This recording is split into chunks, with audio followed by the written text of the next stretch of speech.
मुजफ्फरनगर में वो जो कुछ लोगों ने साजिश करके, और बहुत दिनों से साजिश कर रहे थे। एक मुद्दा जिसपे खास तौर से फिर अक्सर होता रहता है, आजम खान साहब का मुद्दा। फिर वो इस बार गर्मा गया। क्या बात है कि आजम खान साहब क्यों इतना नाराज रहते हैं? वो तो नेताजी ने बोल ही दिया है, स्थिति को स्पष्ट कर दिया है। अब तो जब स्थिति स्पष्ट हो गई है तो उसमें हमें बोलना नहीं है। देखिए खास बात यूपी के वरिष्ठ कैबिनेट मंत्री शिवपाल यादव के साथ रविवार शाम 6 बजे सिर्फ चैनल 1 न्यूज पर। ऐसा घर आपने नहीं देखा होगा, संभाल के पोछा मारा अभी। आइए वो भाई साहब, ये देखिए हॉल, ये देखिए चिल्ड्रंस रूम, देखिए कितना बड़ा है। आपके बच्चे खेलते खेलते थक जाएंगे। हो गया, मजे ले लिए। आइए। और यह है बेडरूम, इसकी खिड़की से तारे दिखते हैं, तारे। आपको क्या लगा प्रॉपर्टी डीलर हूँ? अरे आपको अपना घर दिखा रहा था। Pearls infrastructure. हम जानते हैं कि घर अरमान, उम्मीदों और सपनों का बना होता है, तभी तो हम घर बनाते हैं, जिंदगियां बनाते हैं। अक्षय बाथरूम कब धोगे? आज संडे है ना।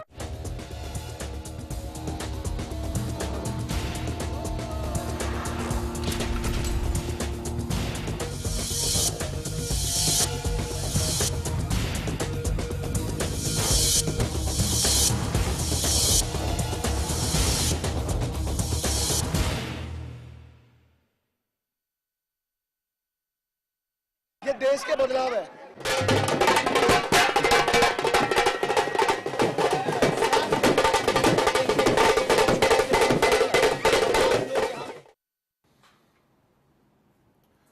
नमस्कार, मैं हूं सिद्धार्थ, आप देख रहे हैं प्राइमेट। आपका बहुत बहुत स्वागत है। दिल्ली में आगामी नवंबर में विधानसभा चुनाव होने हैं और चुनाव से 2 महीने पहले बीजेपी की छात्र इकाई यानी अखिल भारतीय विद्यार्थी परिषद ने दिल्ली विश्वविद्यालय के छात्र संघ चुनाव में जीत का परचम लहरा दिया है। चुनाव में एबीवीपी ने 4 में से 3 पदों पर फतेह हासिल की है। एबीवीपी के बल्ले बल्ले से बीजेपी भी खासी उत्साहित है, क्योंकि उसे लग रहा है कि मोदी के जादू ने युवाओं को बीजेपी की तरफ आकर्षित किया है और यही सिलसिला विधानसभा चुनाव में भी जारी रहेगा।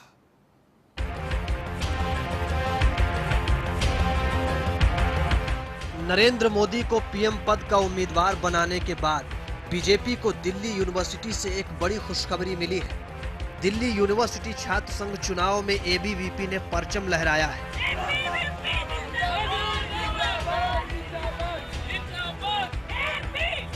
एबीवीपी ने 4 में से 3 पदों पर कब्जा कर लिया। एबीवीपी के अमन अवाना ने दिल्ली यूनिवर्सिटी के अध्यक्ष पद पर कब्जा किया, जबकि उपाध्यक्ष पद पर एबीवीपी के उत्कर्ष चौधरी और ज्वाइंट सेक्रेटरी पद पर राजू रावत ने कब्जा जमाया। तो वहीं एनएसयूआई के खाते में सिर्फ एक ही सीट आई है। एनएसयूआई की करिश्मा ठाकुर सेक्रेटरी चुनी गई। दिल्ली यूनिवर्सिटी के ये नतीजे पिछली बार से बिल्कुल उलट है। पिछली बार एनएसयूआई ने 3 सीटों पर कब्जा किया था। इस बार एनएसयूआई और एबीवीपी के बीच कड़ा मुकाबला होने की उम्मीद पहले से ही थी, लेकिन ऐसा कुछ नहीं हुआ। इस बार डूसू चुनाव में 1,18,000 छात्रों ने वोट दिया, जहां पिछली बार 40.4% वोटिंग हुई थी, जबकि इस बार डूसू चुनाव में करीब 40% वोटिंग हुई। अपनी जीत के बाद एबीवीपी ने कहा कि ये बदलाव की शुरुआत है। ये देश के बदलाव है, यहाँ से देश का बदलाव होगा। एक अच्छा जनादेश देश में दोबारा वापस आएगा। हमारे विद्यार्थी परिषद के पूर्व कार्यकर्ता भी रहे हैं, तो वो पूरे देश के आइडल है। एबीवीपी और एनएसयूआई की इस टक्कर में एबीवीपी ने जीत हासिल की है। डीयू के छात्र संघ चुनाव में एबीवीपी की इस जीत को मोदी से जोड़कर भी देखा जा रहा है। दरअसल एबीवीपी उम्मीदवारों ने मोदी के पोस्टरों के साथ जमकर प्रचार किया था और शायद ये मोदी इफेक्ट का ही असर है कि एबीवीपी ने दिल्ली यूनिवर्सिटी की 4 में से 3 सीटों पर अपना कब्जा जमा लिया। Bureau report, channel 1 news. तो परचम तो लहरा दिया है अखिल भारतीय विद्यार्थी परिषद ने, और अगर ये परचम क्या विधानसभा चुनाव के ऊपर इफेक्ट डालेगा, ये बातें बार बार आ रही हैं। और ये बातें इसलिए आ रही हैं, इसके पीछे जो सोच और समझ है वो सीधी जाके जुड़ जाती है नरेंद्र मोदी के साथ में। नरेंद्र मोदी की ताजपोशी कल होना और आज चुनाव का ये रिजल्ट आना अपने आप में बहुत सारी चीजें कहता है। चूंकि नरेंद्र मोदी को पोस्टर में दिखा करके या नरेंद्र मोदी को प्रमोट करके ये बात लगातार कही जा रही थी कि अब उनका इफेक्ट या नरेंद्र मोदी का इफेक्ट पार्टी के हर तबके के अंदर, पार्टी के हर वोटर पे लगातार देखने को मिलेगा और पार्टी के हर कार्यकर्ता के अंदर इसका उत्साह देखने को मिलेगा। कई सवाल ऐसे हैं जिनका जवाब फिलहाल नहीं मिल पाया है। बीजेपी, अखिल भारतीय विद्यार्थी परिषद के कार्यकर्ता ये कहते हैं और बीजेपी ये कहती है कि हाँ, छात्र संघ चुनाव जो है उसे मोदी से जोड़कर देखा जाना चाहिए। और दूसरी चीज यह है कि किस तरह से आने वाले दिनों के अंदर, क्या विधानसभा चुनाव के अंदर इसका असर देखने को मिलेगा, यह भी सवाल लगातार बना हुआ है। पर क्या इसे जोड़कर देखा जाए, यह एक सवाल बहुत बड़ा है। सवाल और भी है, सवाल यह भी है कि क्या ये लहर जो पैदा हुई है नरेंद्र मोदी के नाम की, ये लहर क्या वोटों के अंदर तब्दील हो पाएगी क्या? क्योंकि विधानसभा चुनाव का जो परिप्रेक्ष्य होता है, विधानसभा चुनाव के अंदर जो स्थितियां होती हैं वो टोटली अलग होती हैं और ये महज छात्र संघ के चुनाव है। इन छात्र संघ के चुनाव के अंदर क्या स्थिति होगी आने वाले दिनों में और इससे क्या जो मूड है वो बदलेगा, ये अपने आप के अंदर सवाल खड़े करेगा। पर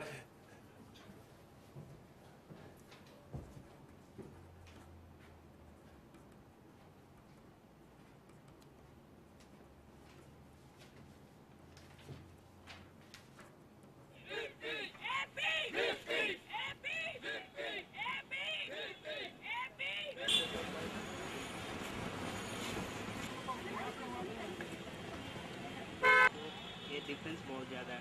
सेकंड, हम लोगों ने मांग की है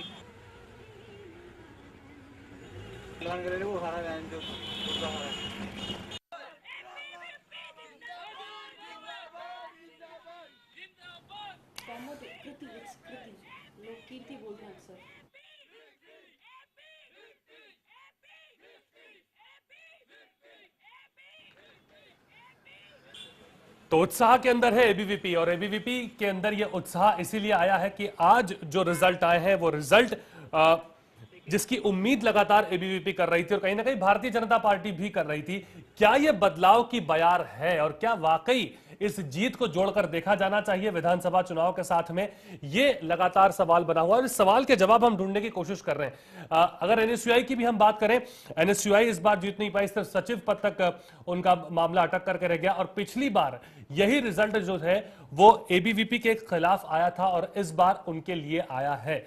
क्या कुछ इससे माना जाए और क्या यह बदलाव के बयार है, लगातार इस पर हम बात करेंगे। हमारे साथ कृति वडेरा जुड़ चुकी हैं, आप पूर्व उपाध्यक्ष रही हैं रूसू की और एबीवीपी से आप लगातार जुड़ी हुई हैं, उनसे हम बात करेंगे। कृति, क्या आपको लगता है ये क्यों जो इसे नरेंद्र मोदी के साथ जोड़ा जाए, क्यों आपको लगता है कि ये एक बहुत बड़ा डिफरेंस ला देगा और बहुत बड़ा यहाँ पर बदलाव के बयार ला देगा आप लोगों के लिए और बीजेपी के लिए? देखिए, बिल्कुल मोदी के साथ जुड़ना चाहिए। मैं कहती हूँ देश का युवा, इतनी ज्यादा डिमांड है, लोग चाहते हैं प्राइम मिनिस्टर के रूप में मोदी जी को देखना और आज इस परिणाम से हमारे सामने यह बात आई है कि देश का युवा मोदी के साथ है। सो कॉल्ड एनएसयूआई का यूथ आइकन राहुल गांधी, आज उन स्टूडेंट्स ने उनको पछाड़ के पीछे मोदी का चेहरा आगे बनाया है। स्टूडेंट्स मोदी जी के साथ हैं, पूरा यूथ मोदी जी के साथ खड़ा है। गुजरात यूनिवर्सिटी में भी एनएसयूआई जीती है, पर गुजरात यूनिवर्सिटी बहुत छोटी यूनिवर्सिटी है, उसमें हमारी सीट्स भी आई हैं। और हम बात करें मेजरली राजस्थान यूनिवर्सिटी की, एमपी में हमारे छात्र संघ में हमारे ही लोग चुने गए हैं। कॉलेज कैंपस की बात करें, छात्र संघ मेन पैनल हम यूनिवर्सिटीज की बात करें, एबीवीपी ने इस बार अपना परचम लहराया है कैंपसेस में। नहीं, ये ठीक है, ये आपने परचम लहराया, ये बात है और ये आप इसके अंदर महत्वाकांक्षाएं और उम्मीद देख रहे हैं। पर आप अब यही तुलनात्मक अध्ययन मैं आपसे करना चाह रहा हूं कि जहां नरेंद्र मोदी खुद जिस स्टेट के चीफ मिनिस्टर है वहां पर भी अभी उनके खिलाफ रुझान आ रहा है और आया है। एनएसयूआई वहां पर जीती और एनएसयूआई शायद इसी बात का दंभ भी भर रही है कि जब नरेंद्र मोदी के स्टेट के अंदर ही ये सिचुएशन अभी हो रही है तो कैसे फिर आप लोग बदलाव की बात कर रहे हैं? देखिए, बदलाव कैंपस में दिखता है। जो गुंडागर्दी एनएसयूआई द्वारा की जाती है, जिस तथ्यों के तहत वो लोग चुनाव जीतते हैं, आज उन चीजों को नकार कर स्टूडेंट ने एबीवीपी का साथ दिया है। एनएसयूआई की गुंडागर्दी दिल्ली विश्वविद्यालय के कैंपस में भी इस चुनाव के दौरान दिखी, पर स्टूडेंट्स ने एबीवीपी का साथ देकर यह दिखाया है कि स्टूडेंट, जो युवा वर्ग है कैंपस का, वो मोदी जी के साथ है, वो विद्यार्थी परिषद के साथ है। अच्छा, तो कुल मिलाकर ये स्थिति को हम जरा समझने की कोशिश करें, और आपको क्या लगता है ये सिर्फ गुंडागर्दी और यहीं तक मामला रहा? हम देख रहे थे लगातार आपके जो छात्र संघ के नेता वो कह रहे थे कि भ्रष्टाचार भी एक मुद्दा रहा है, उसको भुनाने की कोशिश की थी एबीवीपी द्वारा, शायद उसका भी फल मिला है, तो भ्रष्टाचार भी एक मुद्दा देखती हैं? मैं कहती हूँ पिछले अगर हम टेन्योर की बात करें तो पूरा ही पैनल लगभग एक सीट पे विद्यार्थी परिषद के साथ टाई था, एनएसयूआई का था। तो स्टूडेंट्स को उन्होंने क्या सर्व किया? स्टूडेंट्स ने एक साल में उनको जज किया, तब जाकर हटाया है, वो तक तो उनसे छीना है और विद्यार्थी परिषद को वो सहरा पहनाया है। और स्टूडेंट्स नकारते हैं इस चीज को। कैंपस में कोई डेवलपमेंट नहीं है, लड़कियों के खिलाफ छेड़खानी के किस्से आए दिन कैंपस में आ रहे हैं, स्टूडेंट्स के लिए कोई यू स्पेशल बसेस नहीं है, स्टूडेंट्स के लिए मेट्रो फीडर में रिबेट पास नहीं है। एनएसयूआई के छात्र संघ में जो लोग चुनकर आए उन्होंने कैंपस में साल भर कुछ नहीं किया। इस बार ऐसा क्या हुआ कि आपको तरजीह दी गई, एबीवीपी को तरजीह दी गई? क्या लगता है सबसे बड़ा फर्क? हमारे जो इस बार मैनिफेस्टो में मुद्दे थे वो अपने आप में बहुत महत्वपूर्ण थे स्टूडेंट्स के लिए। विद्यार्थी परिषद 4 ईयर प्रोग्राम जो यूनिवर्सिटी में लॉन्च हुआ उसका विरोध करती है। स्टूडेंट्स के हित में वो जो है आया है 4 ईयर प्रोग्राम, वो नहीं है। हम चाहते हैं मेट्रो फीडर में स्टूडेंट्स के लिए रिबेट पास, क्योंकि 80% जो कैंपस में पढ़ने वाला स्टूडेंट है वो आज की डेट में मेट्रो से ट्रैवल करता है। हम चाहते हैं कि इस तरह के जो मुद्दे लेके हम स्टूडेंट्स के बीच आए। स्टूडेंट्स ने हमारी डिमांड्स को पसंद किया और हमें वोट डाला। ये आपने बात बताई घोषणा की, पर आपको नहीं लगता सुरक्षा का भी मुद्दा एक बहुत बड़ा मुद्दा है? महिलाओं की सुरक्षा की बात लगातार दिल्ली में होती है, और खासकर जो छेड़खानी जो होती है और जिनको शिकार जिन महिलाओं या लड़कियों को होना पड़ता है वो शायद स्टूडेंट्स कॉलेज की बहुत ज्यादा बड़ी मात्रा में होती है, क्योंकि यही वो स्टूडेंट्स हैं और छात्राएं हैं जो शायद ज्यादा इनकी आवाजाही मेट्रो या फिर लोकल ट्रांसपोर्ट के साथ में होती है। जो निर्भया केस हुआ वो भी एक स्टूडेंट ही थी। इसको लेकर के आपको लगता है ज्यादा और तवज्जो देनी चाहिए इन मसलों को भी यूनिवर्सिटी के अंदर? देखिए, जब 3 साल एबीवीपी के छात्र नेता छात्र संघ में रहे तो हमने इस तरह की जो डिमांड की, सेक्शुअल हरासमेंट के भले केसेस हों चाहे ईव टीजिंग के केसेस जो यूनिवर्सिटी में सामने आए, और हमने उस पर बिल्कुल कड़ी कार्रवाई की। आज की डेट में मॉरिस नगर पुलिस स्टेशन जो नॉर्थ कैंपस का मेन माना जाता है वो एक महिला पुलिस थाना है, और हर महिला कॉलेज के बाहर आपको महिला सुरक्षा कर्मी तैनात दिखती हैं। ये सब हमारी ही डिमांड्स पर, पिछले 3 साल जब हम लगातार छात्र संघ में रहे, हमारी डिमांड्स पर प्रशासन ने ये सब चीजें मानी हमारी। और जहां तक महिला सुरक्षा की बात है तो एबीवीपी के छात्र नेता छात्र संघ में आ पाए ना आ पाए, हमने हमेशा महिलाओं की सुरक्षा के लिए कैंपस में आवाज उठाई है, उनके लिए आगे कार्य किया है। जी, जेएनयू के अंदर भी एक कांड आपको पता है अभी जो हुआ था, जिसके अंदर वो अंदर घुस करके वो लड़के ने उसके लड़की के साथ में उसे चाकू भी मारा और बहुत निर्ममता से हत्या भी कर दी गई। बहुत इसकी भर्त्सना भी हर जगह हुई। ये जो घटनाएं हैं, खासकर मैं इन घटनाओं पे रोशनी डालना चाहता हूं। इसके लिए आपको क्या लगता है और क्या किया जाना चाहिए छात्र संघ लेवल पे, या एबीवीपी क्या करना चाहती है और क्या कर सकती है? क्या इच्छाएं हैं आपकी इसको लेकर के? सबसे पहला हमारा जो मकसद है, हम चाहते हैं कि कैंपस को कॉम्पैक्ट कैंपस बनाया जाए। सीसीटीवी सर्वेलेंस जो नॉर्थ कैंपस के कुछ पार्ट्स में आज दिखने को मिलता है, ऐसा होता क्यों है कृति जी? ये भी जानना बहुत जरूरी है कि चूंकि इतनी बड़ी घटना हो जाती है और कोई जवाबदेही तय नहीं हो पाती है। जेएनयू वाले मैटर के अंदर मुझे लगता नहीं अब तक कोई जवाबदेही, आप शायद बेहतर बता पाए, पर अब मीडिया तक तो जवाबदेही तय करने वाली बात नहीं आ पाई। सिर्फ सुरक्षा के अंदर एक थोड़ी सी इसे सेंध बताई कि वो कैसे अंदर हथियार लेके पहुंच गया। पर आपको क्यों लगता है ऐसी चीजें होती क्यों? ये बहुत चिंताजनक नहीं है लड़कियों के परिप्रेक्ष्य? जेएनयू में हमारे कुछ स्कूल्स में, साइंस स्कूल्स में, संस्कृत स्कूल्स में जो एबीवीपी के छात्र नेता चुने गए, उन्होंने इस मुद्दे पर खूब आवाज उठाई, प्रशासन से डिमांड की कि महिलाओं की सुरक्षा के लिए वहां पुलिस बढ़ाएं और गर्ल्स की सेफ्टी सिक्योरिटी के लिए कैंपस में सीसीटीवी कैमरास हों। हमने वहां भी ये सब डिमांड की। इफेक्टिवली उसको हम दिल्ली यूनिवर्सिटी में कुछ पार्ट्स में करवा भी पाए हैं। हम चाहते हैं जिस तरह से नॉर्थ कैंपस के कुछ पार्ट्स में सीसीटीवी गर्ल्स सेफ्टी सिक्योरिटी के लिए लगे, वैसे ही साउथ कैंपस में भी लगने चाहिए। तभी ये जो लड़कियों के प्रति छेड़खानी के, ईव टीजिंग के किस्से जो इतने हैं, चूक थी ऐसी घटनाएं क्या महज सुरक्षा की चूक के कारण ही होती है? सिर्फ सुरक्षा की चूक ही होती है? आप मानती हैं ऐसा कि नहीं कुछ और? बिल्कुल, मेरा मानना है कैंपस में अगर सेफ्टी सिक्योरिटी गर्ल्स के लिए बिल्कुल अपने टाइम पर हो चीजें प्रशासन के एंड से, यूनिवर्सिटी की तरह से, तो ठीक है। आप भी जब पूर्व उपाध्यक्ष रही हैं, आपके वक्त जब आप थीं, जब आपने इस पूरे मसले को देखा, तब स्थितियां कैसी थी और अब क्या है? जिस समय मैं छात्र संघ की उपाध्यक्षा रही, उस समय 3 सेक्सुअल हरासमेंट के केसेस मेरे सामने आए। एक औरबिंदो कॉलेज का, एक किरोड़ीमल कॉलेज, एक ऐसे नामी गामी कॉलेज जहां बच्चे पढ़ने के लिए, एडमिशन लेने के लिए बहुत परेशान रहते हैं। उस पर हमने अपनी डूसू की मॉनिटरिंग कमेटी बिठाकर पूरी कार्रवाई की, प्रोफेसर्स को निलंबित कराया। ईव टीजिंग के किस्सों के लिए हमने महिला थानों में अप्रोच की, विमेन हेल्प डेस्क हर महिला कॉलेज पर लगे। इस तरह की चीजें हमने इफेक्टिवली कैंपस में की। जी, उसका असर आपको क्या मिला? कुछ रिजल्ट आपको उसका दिखा पॉजिटिव? जी बिल्कुल दिखता है। लड़कियां अप्रोच करना चाहती हैं, कुछ भी ईव टीजिंग का किस्सा हो, गर्ल स्टूडेंट्स चाहती हैं हमें अप्रोच करना। कुछ मुस्लिम स्टूडेंट्स ऐसे थे जो सामने मेरे पर नहीं आ सकते थे, बात नहीं कर सकते थे, उन्होंने मुझे ईमेल पे अप्रोच किया था एक सेक्सुअल हरासमेंट के केस के लिए। तो ऐसा नहीं है, लड़कियां आवाज उठाना चाहती हैं, बस उनको सपोर्ट मिले, उन्हें एक बैकअप मिले आवाज उठाने के लिए। क्या यूनिवर्सिटी के अंदर कृति जी अभी चीजें बड़े पैमाने पे देखती हैं? आपको लगता है कि यूनिवर्सिटी में ज्यादा होता है अमूमन अगर बाहर के मुकाबले हम बात करें? क्या लगता है आपको? नहीं, ऐसा नहीं है। देखिए, लड़कियों के प्रति ईव टीजिंग के किस्से हमें दिल्ली भर में देखने को मिलते हैं। कॉलेज कैंपस में जो युवतियां पढ़ने आती हैं, लोग समझते हैं स्टूडेंट्स। आपको लगता है वहां सिक्योर्ड माहौल है? बेसिकली मैं जनरल बात कर रहा हूं, मैं इंडिविजुअली किसी की बात नहीं कर रहा हूं। आप बतौर महिला भी एक आपका भी महत्वपूर्ण रोल बनता है, तो आपको क्या लगता है कैसे सिक्योरिटी पॉइंट ऑफ व्यू रहते हैं वहां पर, और कैसे आप देखती हैं इसको? एजेंडा नहीं है बड़ा? नहीं, हम आज की बात करें तो दिल्ली विश्वविद्यालय में सुरक्षा महिलाओं के प्रति बड़ी है और महिलाएं सचेत भी हैं उस चीज के लिए। जगह जगह पर आपको पुलिसकर्मी तैनात दिखते हैं। जितने भी गर्ल्स कॉलेजेस कैंपस में हैं, वहां आपको महिला पुलिसकर्मी दिखते हैं। जी, मुद्दा यही है कि लड़कियों की जो सुरक्षा हम आज नॉर्थ कैंपस में यूनिवर्सिटी के देख पा रहे हैं, वो थ्रू आउट दिल्ली हमें दिल्ली विश्वविद्यालय के कैंपस में दिखे। और यही सब हमारी डिमांड थी जिनको लेके हम छात्र संघ चुनाव लड़े और आज सफलतापूर्वक जीते। ठीक है, चलिए छोटा सा ब्रेक यहाँ पर मैं लूंगा। ब्रेक के बाद हम लौटेंगे तो इसी मुद्दे के ऊपर हमारी चर्चा लगातार जारी है। छोटा सा ब्रेक। ये देश के बदलाव है।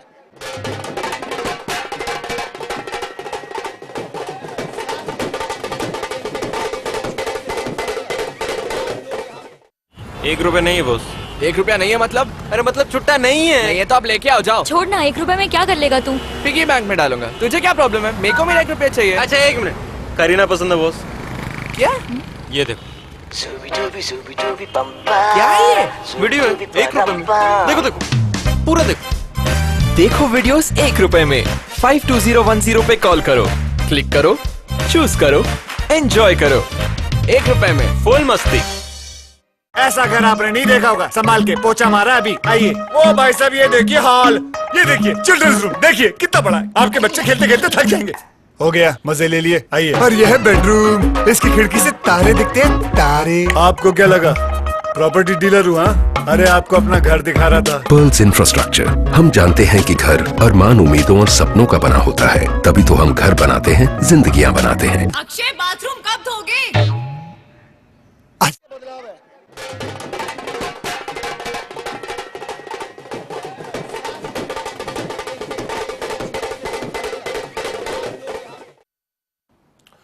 तो एबीवीपी की बल्ले बल्ले है और एनएसयूआई कहीं ना कहीं इस बार पीछे रह गई। हमारे साथ करिश्मा ठाकुर खुद जुड़ी हैं, सचिव हैं और जीती हैं इस बार एक जो सीट खाते के अंदर गई है एनएसयूआई के, उसके अंदर। सबसे पहले तो आपको बधाइयां करिश्मा जी, आपने सचिव पद पर कब्जा जमाया और इकलौती आप ऐसी दावेदार रही। क्या रहा आपको हार की वजह, क्या लगी, क्या सबसे बड़ा कारण रहा इस बार एनएसयूआई नहीं आ पाई बाकी 3 और जगहों पर? सर सबसे पहले तो मैं बधाई देना चाहूंगी यूनिवर्सिटी लेवल पर इतना ज्यादा भरोसा मुझ पर दिखाया जी। और सर कुछ हार जीत is a part of life. तो एनएसयूआई इस बार ज्यादा सीटों पर नहीं आ पाई। स्टूडेंट्स ने एबीवीपी को मौका दिया है, तो हम बधाई देते हैं उनको। उम्मीद करते हैं कि वो ज्यादा से ज्यादा स्टूडेंट्स के बीच में रहेंगे और काम करेंगे। नहीं, ये ठीक है, आप कह रही हैं कि हार और जीत है, पर कुछ कारण भी तो रहे होंगे ना, आप भी समीक्षा करेंगे उसके ऊपर। पर क्या नरेंद्र मोदी का नाम बार बार लिया जा रहा है? आपका एक आम युवा जो है कॉलेज का, ये कहते हैं यूनिवर्सिटी का, वो नरेंद्र मोदी के नाम से काफी मोटिवेटेड था, तो ये शायद बहुत बड़ा कारण रहा एबीवीपी का जीत का। आपको ये लगता है, आप मानती हैं इस बात को? सर ये चीज बिल्कुल ही गलत है, क्योंकि Narendra Modi sir youth icon होते तो गुजरात में NSCY का डंका बोला है, गुजरात यूनिवर्सिटी में NSCY ने।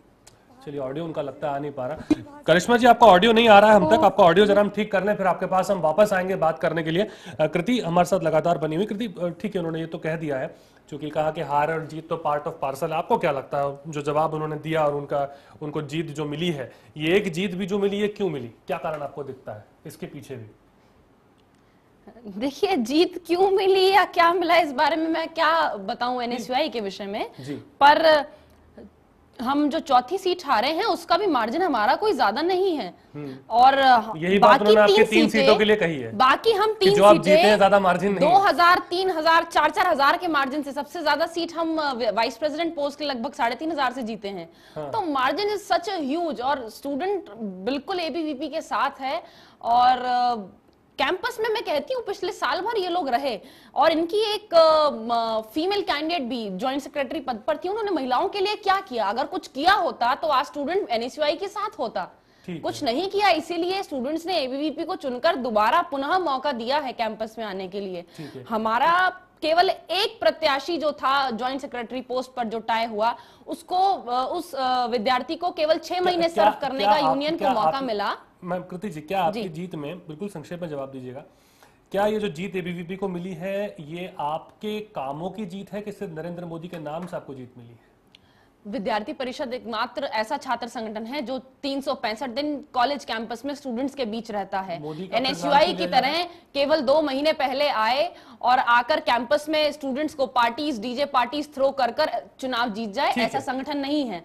हम लोग ग्राउंड लेवल पर हैं, इसलिए हम लोग चुनाव जीतते हैं। आपने जो बात उठाई है, करिश्मा जी से पूछें तो करिश्मा जी, आपने ये बात लगातार कही कि ठीक है, हार और जीत तो होती रहती है, पर आपको लगता है नरेंद्र मोदी, आप अपना जो नरेंद्र मोदी के नाम से जीत मिली है, यहाँ पर ABVP ने खुद कार्यकर्ताओं ने कुछ नहीं किया?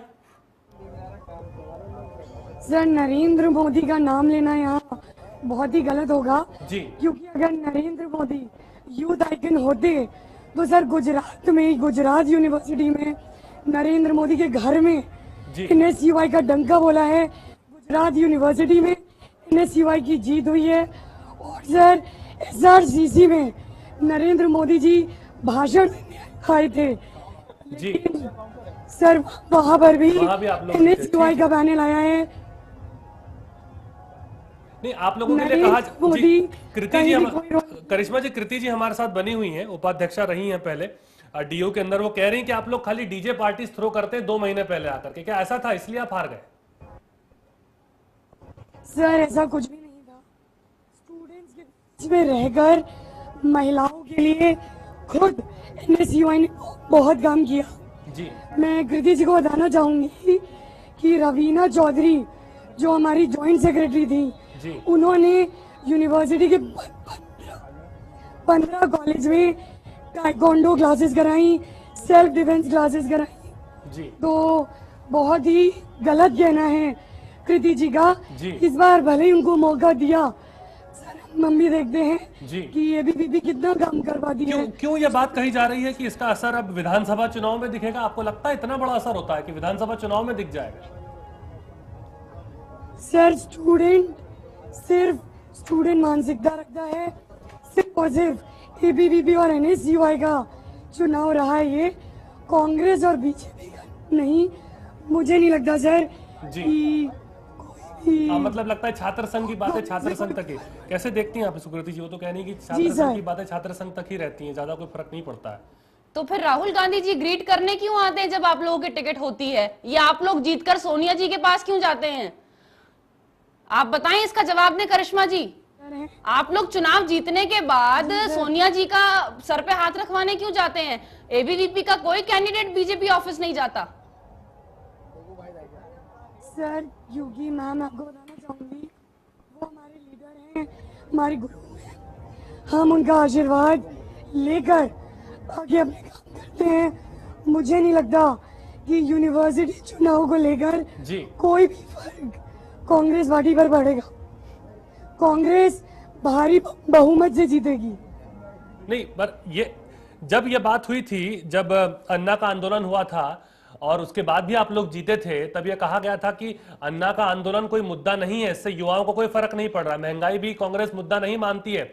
उसके बाद भी आप लोगों की जीत हुई थी, तब यह कहा गया था कि नहीं, महंगाई कोई मुद्दा नहीं है, युवा जो है वो कांग्रेस के साथ में है। पर क्या इस बार जब आपकी हार हुई है तो यह बात क्या बीजेपी पर, या सॉरी माफ कीजिएगा, एबीवीपी पर लागू नहीं होती है? क्या अब युवा उनके साथ हो गया है पूरी तरह से? सर बिल्कुल ही लागू नहीं होती है। विधानसभा में जो उनका एरिया है वहां के लोग वोट करते हैं। यूनिवर्सिटी का चुनाव सिर्फ और सिर्फ नहीं, मैं युवाओं की बात कर रहा हूँ करिश्मा जी, युवा तो है ना, युवाओं का रुझान क्या पूरा एबीवीपी की तरफ है? सर ऐसा कुछ भी नहीं है जी, बहुत ही कम मार्जिन रही है जी, हार और जीत की। 200-300 की मार्जिन रही, 200-300 की margin. Vice president candidate 3000 vote से जीता है करिश्मा जी, 300 का मार्जिन आपका रहा है जीत का। वाइस प्रेसिडेंट पोस्ट हमारी 3500 से आगे है, आप बताएं। मैं आपको बताना चाहूंगी मेरी जीत का मार्जिन 2700 वोट रहा है। मैं 2700 वोटों से जीती हूँ। लगभग 3000 लोगों ठीक है को जी 3000 का मार्जिन रहा है जी मेरी जीत का।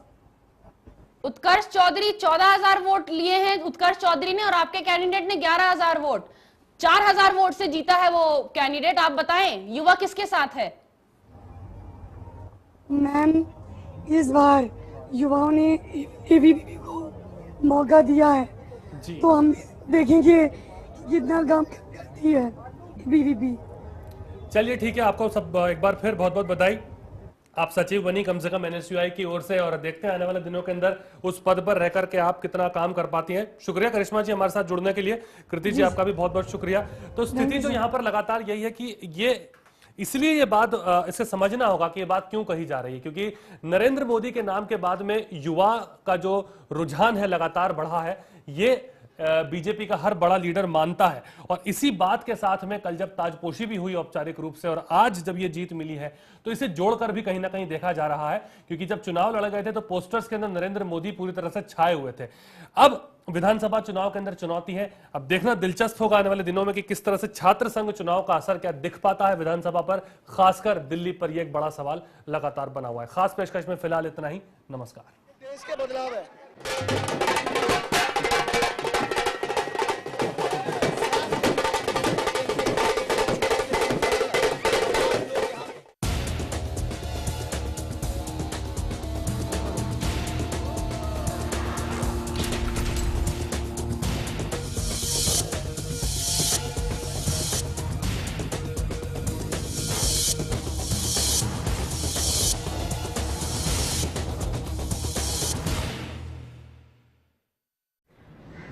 सर्विस टैक्स नहीं भरते हैं? मुझे पता नहीं आपको पता है कि नहीं पता, लेकिन सर्विस टैक्स नहीं देना जुर्म है।